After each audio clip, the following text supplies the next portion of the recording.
Now, this might seem kind of complicated, and you might not really see how this works in actual practice. So what I'm going to do is give you an example and then some strategies. So far, we have not looked at strategies. We've just looked at a concept. Inclusion, making kids believe that they're welcome no matter what they do.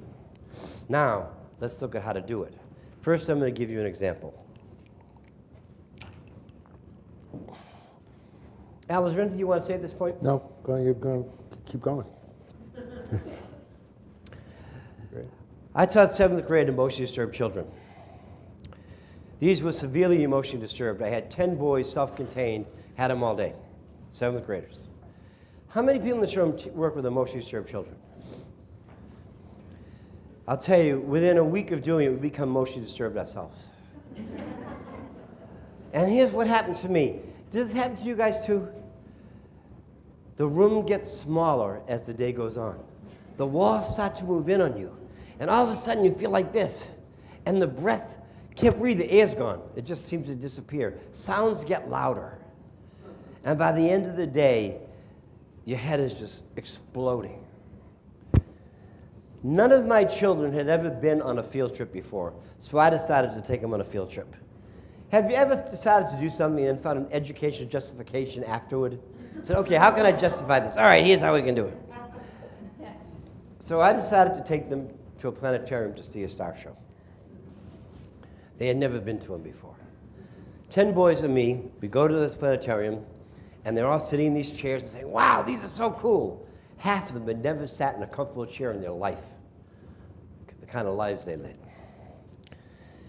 Well, there's a big, huge lens complex in the middle of the floor projecting the star show onto the ceiling. And then the lights went out. And they played music. Pink Floyd, Dark Side of the Moon. Is there anybody in this room who's never heard of Pink Floyd? Because we'll have a special session for underprivileged adults later.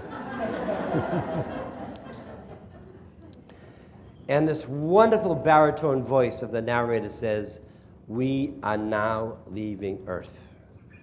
We are now leaving the solar system. By the way, does anybody know how many planets are in the solar system? Right? Today, right. Nobody knows. Some are saying 8, because is it Mercury? Pluto has been downgraded. Some are saying 9. Some are saying 10. So just think of all those kids on the SATs who got that wrong that were really right. That's the trouble with SATs. Sometimes the kids are right and the test is wrong.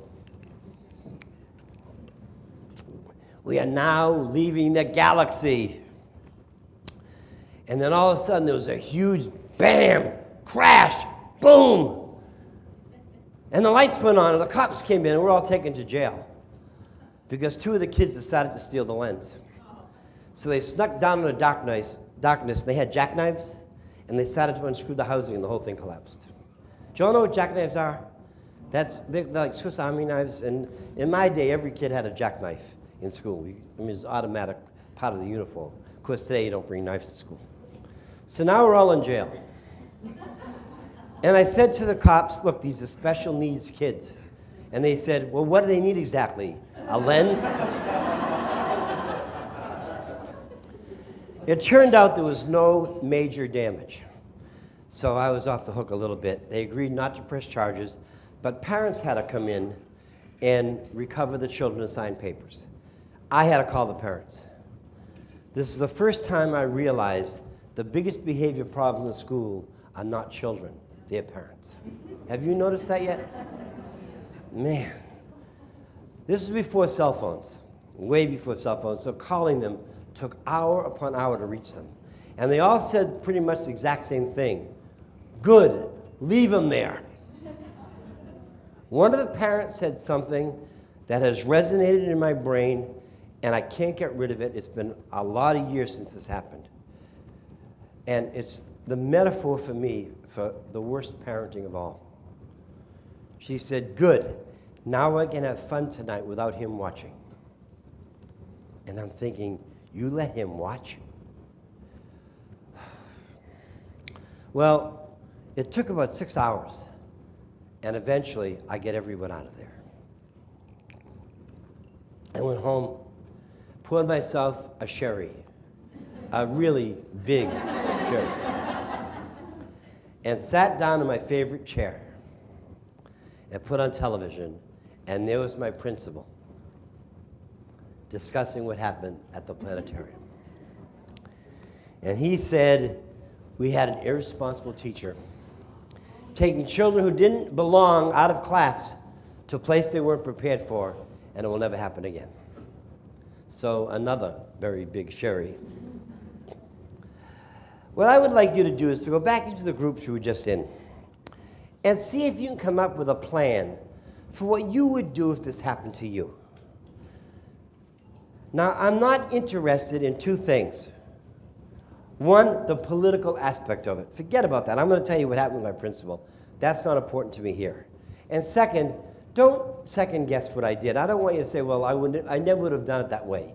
I learned that day a lot of lessons. For one, you don't take emotionally disturbed children into a place without lights. That's a bad thing to do. Assuming this happened to you, it actually did happen to you, what would you do with the kids next? Could you all come up with some ideas?